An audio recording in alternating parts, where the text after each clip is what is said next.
देश में चाहे गोदी मीडिया हो, चाहे भक्त मंडली हो, चाहे भारतीय जनता पार्टी के तमाम नेता, अगर उन्हें किसी पर आरोप मढ़ना होता है, किसी को लेकर बयानबाजियां करनी होती हैं, किसी को लेकर के अपशब्द कहने होते हैं, तो सिर्फ और सिर्फ एक ही कौम इस देश में उनको दिखाई देती है, वो है मुस्लिम कौम, मुसलमान।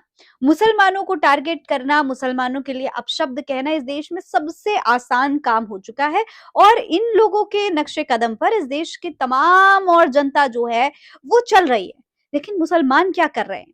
मुस्लिम किस तरीके से आज भी अपनी देशभक्ति साबित करने में लगे हुए हैं, ये आज की इस वीडियो में आपको गौर से देखना चाहिए। दोस्तों, आज मैं आपको कुछ तस्वीरें दिखाऊंगी, वो हकीकत दिखाऊंगी जो ये देश की जो गोदी मीडिया है, वो आपको नहीं दिखाएगी, आपसे छुपाएगी, ताकि आपके दिमागों में, आपके दिलों में मुसलमानों के खिलाफ नफरत भरी जा सके।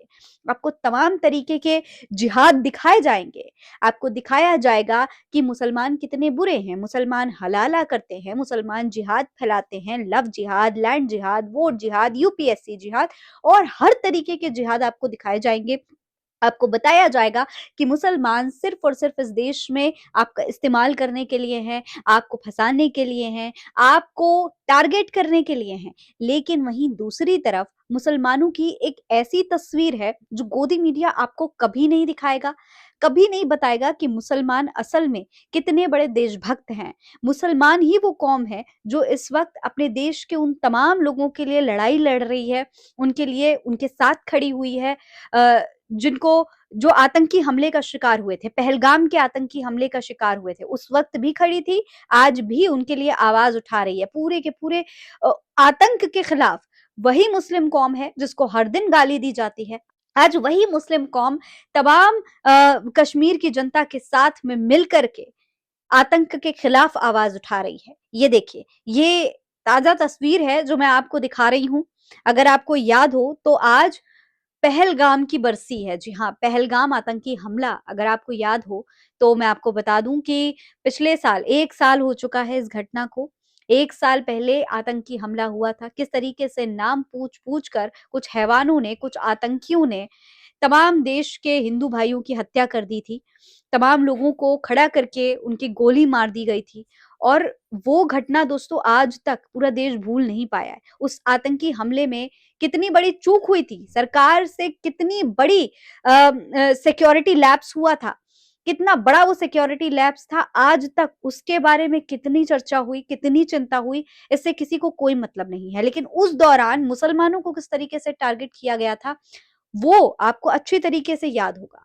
उस पूरी घटना के लिए इस देश के तमाम मुसलमानों को कटघरे में खड़ा कर दिया गया था, ये कहते हुए कि ये सब कुछ मुसलमानों की वजह से तो हुआ है। जो आतंकी आए थे वो मुसलमान ही तो थे और वो तमाम मुसलमान उन्हीं मुसलमानों जैसे हैं जैसे आज यहाँ भारत के मुसलमान हैं। इस तरीके के आरोप लगाए गए थे। पूरे मुस्लिम कौम पर, पूरे इस्लाम पर आतंकवाद का ठप्पा लगा दिया गया था। लेकिन दोस्तों, उस दौरान भी मुसलमान ही थे जो उस आतंकी हमले में जो लोग घायल हुए थे उनकी मदद कर रहे थे और आज भी वही मुसलमान आतंक के खिलाफ आवाज उठा रहे हैं। देखिए, ये ताजा खबर है जो मैं आपको दिखा रही हूँ। अब कश्मीर के तमाम लोग जो हैं, तमाम मुसलमान जो हैं खास तौर पर, वो आतंक के खिलाफ आवाज उठाने आए हैं। पहलगाम की बरसी पर ये एक खास संदेश जो है इस तस्वीर के जरिए ये लोग जो है देने की कोशिश कर रहे हैं पूरे देश को। दोस्तों, आज जम्मू कश्मीर के लोगों ने पहलगाम की बरसी के दिन इस आतंकी हमले की निंदा की है और सड़कों पर उतरकर प्रदर्शन किया है। इस आतंकी हमले की पहली बरसी में 1 दिन बाकी है। इस बीच जम्मू कश्मीर के डोडा शहर में लोगों ने पहलगाम हमले की घटना को याद किया। उन्होंने इस मौके पर अपना दुख व्यक्त किया। डोडा शहर में लोगों ने पिछले साल जो है पहलगाम में हुए आतंकी हमले की निंदा की थी और पाकिस्तान समर्थित हिंसा के खिलाफ अपना कड़ा विरोध भी जताया था और आज फिर उसी तरीके से ये तमाम लोग सड़कों पर उतर करके अपना विरोध जाहिर कर रहे हैं। दोस्तों, डोडा शहर के एक स्थानीय निवासी हैं परवेज अहमद, उन्होंने इस पूरे मामले पर क्या कहा है वो भी आपको देखना चाहिए। उन्होंने कहा कि सबसे पहले तो ये एक बहुत ही दुर्भाग्यपूर्ण घटना थी। जम्मू कश्मीर ने ऐसी घटनाओं को कभी स्वीकार नहीं किया। पहलगाम हमले के बाद आपने देखा होगा कि कैसे पूरा जम्मू कश्मीर सड़कों पर उतर आया था और इसका जोरदार विरोध किया गया था। इस मामले पर परवेज आगे कहते हैं कि पहलगाम में जो हमला हुआ था वो पूरी तरीके से गलत था। जब भी ऐसी घटनाएं हुई हैं, जम्मू और कश्मीर ने उन्हें कभी स्वीकार नहीं किया और हमेशा उनका कड़ा जवाब दिया है। उन्होंने बताया कि हमले के कई महीनों तक जनजीवन अस्त व्यस्त रहा, जिसका सबसे ज्यादा असर पर्यटन पर पड़ा, जो इस इलाके की अर्थव्यवस्था की रीढ़ है। होटल मालिकों, टैक्सी ड्राइवर्स और पर्यटकों पर निर्भर रहने वाले दूसरे लोगों को भी भारी नुकसान उठाना पड़ा। इसके बावजूद उन्होंने याद दिलाया कि कैसे लोगों ने कैंडल मार्च और विरोध प्रदर्शन आयोजित किए, आतंकवाद के खिलाफ नारे लगाए और कड़ी कार्रवाई की मांग की। तो इस तरीके से लोग जो हैं वो आज फिर एक बार सड़कों पर उतरे हुए हैं, आतंकवाद के खिलाफ आवाज उठा रहे हैं और कह रहे हैं कि भाई जम्मू कश्मीर की जो जनता है या जम्मू कश्मीर के जो मुसलमान हैं वो कभी भी आतंकवाद का साथ नहीं देते। हालांकि देश का गोदी मीडिया, देश के तमाम जो अंधभक्तों की मंडली है वो भले ही हर दिन मुसलमानों पर आरोप लगाती हो, मुसलमानों को कभी टॉर्चर किया जाता हो, उनकी दाढ़ी खींची जाती हो, उनको नमाज पढ़ते देखें तो उनको लात मार के हटाया जाता हो, ये सब कुछ मुसलमानों के साथ इस देश में आज के समय में हो रहा है। लाइव एग्जाम्पल है, तमाम तस्वीरें हर दिन सोशल मीडिया पर आती हैं जिसमें आप देख सकते हैं कि कैसे इस देश के मुसलमान को टारगेट किया जाता है, टॉर्चर किया जाता है। लेकिन इसके बावजूद मुसलमान आज भी अपनी वफादारी साबित करने में लगा हुआ है। दोस्तों, आज इस देश के मुसलमान की क्या स्थिति है किसी से छुपी हुई नहीं है।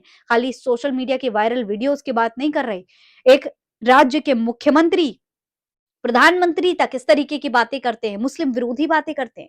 मुख्यमंत्री योगी आदित्यनाथ का बयान आपने हाल ही में सुना होगा, बंगाल में जाकर के वो क्या कह रहे थे, किस तरीके से वो कह रहे थे कि हम जो है बंगाल को काबा की धरती नहीं बनने देंगे, ये काली की धरती है। अरे आपको बंगाल के बारे में बात करनी थी, आप करते। आप हिंदुओं के बारे में बात करनी थी, आप करते। लेकिन क्या जरूरी है कि मुसलमानों को बदनाम करके, मुसलमानों को अपमानित करके ही आप बंगाल की जनता से वोट मांग पाए?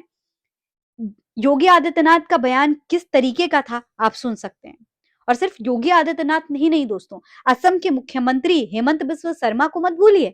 उनके बयान अक्सर आप सुनते होंगे किस तरीके के मुस्लिम विरोधी बयान देते रहते हैं। कभी कहते हैं कि मैंने असम के 600 मदरसे बंद करवा दिए, कभी मुसलमानों को पैसा देने से रोकते हैं कि मतलब अगर आप उनसे 5 रुपए का काम करवाएं तो 4 रुपए उनको दें, ताकि मुसलमानों की रीढ़ टूट जाए, खुद वो भाग जाए। इस तरीके की बातें असम के मुख्यमंत्री कहते हैं। और इस बार क्या कह रहे हैं? इस बार कह रहे हैं कि 600 मदरसे बंद करवा दिए। अधिकारी ने कहा कि सर इन्हें बंद नहीं कर सकते क्योंकि ये 1947 से चल रहे हैं। मैंने कहा मदरसों से क्या होगा? क्या मुल्ले काम करके खिलाएंगे? हमें डॉक्टर और इंजीनियर बनाना है, बंद करो मदरसे। इस तरीके की बातें आप सोचिए किस तरीके की मानसिकता होगी कि प्रदेश के मुख्यमंत्री जैसे पद पर बैठे हुए लोग इस तरीके के बयान दे रहे हैं, इस देश की माइनॉरिटी के बारे में इस तरीके की बातें कह रहे हैं। और वही माइनॉरिटी क्या कर रही है? जब कोई आतंकी हमला होता है तो मदद के लिए सबसे आगे वही माइनॉरिटी के लोग निकल करके सामने आते हैं। देखिए, अगर आपको याद ना हो तो मैं आपको एक बार फिर से याद दिला देती हूँ। ये तस्वीर देख लीजिए, ये वही आदिल हुसैन शाह हैं जिनकी बहादुरी उस वक्त हर किसी की जुबान पर थी, जिसकी बहादुरी ने तमाम लोगों की जान बचाई थी उस पहलगाम हमले के दौरान। ये पहलगाम के एक निवासी थे और एक घुड़सवार थे। इन्होंने आतंकियों से भिड़ करके कई लोगों की जान बचाई थी। आतंकियों को रोकने की कोशिश में आदिल काफी घायल हो गए थे और बाद में इनकी मौत भी हो गई थी। अपनी जान दे दी थी उन्होंने इस देश के लोगों को बचाने के लिए, लेकिन उसके बावजूद उन पर तमाम आरोप लगे। इसके अलावा दोस्तों, स्थानीय लोगों ने किस तरीके से इस आतंकी हमले में जो लोग घायल हुए थे उनको रेस्क्यू किया था, वो भी तमाम खबरें आपने देखी होंगी। आतंकी हमले के बाद स्थानीय कश्मीरी निवासियों ने घायलों को अपनी पीठ पर लाद करके हॉस्पिटल में पहुंचाया था। सिर्फ और सिर्फ इतना ही नहीं, टैक्सी ड्राइवर्स जो थे कश्मीर के, उन्होंने उस दौरान किस तरीके से लोगों की मदद की थी, किस तरीके से लोगों की मदद के लिए रातों रात खड़े रहे थे बिना 1 रुपया लिए, वो भी आपको याद करना चाहिए, आपके ध्यान में होना चाहिए। ऐसे ही टैक्सी ड्राइवर्स काशी में भी थे, जब वहां पर जो है कुंभ मेला हो रहा था, लेकिन उस दौरान उन टैक्सी ड्राइवर्स ने आपदा में अवसर ढूंढने की कोशिश की थी। लेकिन यहाँ कश्मीर के मुस्लिम टैक्सी ड्राइवर्स उस आतंकी हमले के दौरान तमाम लोगों की मदद करने के लिए आगे आए, मदद की नीयत से आगे आए, 1 रुपया भी कमाया नहीं। सिर्फ इतना ही नहीं दोस्तों, मुमताज अख्तर नाम की एक स्थानीय महिला थी। इन्होंने बिना डरे पर्यटकों की जान बचाई थी और अपने घर में पनाह दी थी। सोचिए, ये एक महिला थी जिन्होंने बिना डरे कितने लोगों की जान बचाई। मस्जिद, वो मस्जिद जिसके लाउड स्पीकर्स उतरवा दिए गए ताकि अजान की आवाज किसी के कानों तक ना जा सके, उस मस्जिद से दोस्तों आवाजें दी गई थी, ऐलान किए गए थे कि भैया लोगों की मदद के लिए ज्यादा से ज्यादा आगे आइए, आतंकी हमले में जो लोग घायल हुए हैं उनकी मदद करिए, उन तक मदद पहुंचाइए। ये थे कश्मीर के मुसलमान जिनको आज अपमानित किया जाता है, जिनके बारे में उल्टी सीधी बातें कही जाती हैं और उनके साथ साथ पूरे देश के मुसलमानों को टारगेट किया जाता है। वो मुसलमान ऐसे हैं, आज भी 1 साल बाद भी आतंक के खिलाफ आवाज उठा रहे हैं। इस पूरे मामले पर आप क्या कहेंगे? कमेंट बॉक्स में लिखकर हमें जरूर बताइएगा। फिलहाल इस खबर में इतना ही। जय हिंद, जय भारत।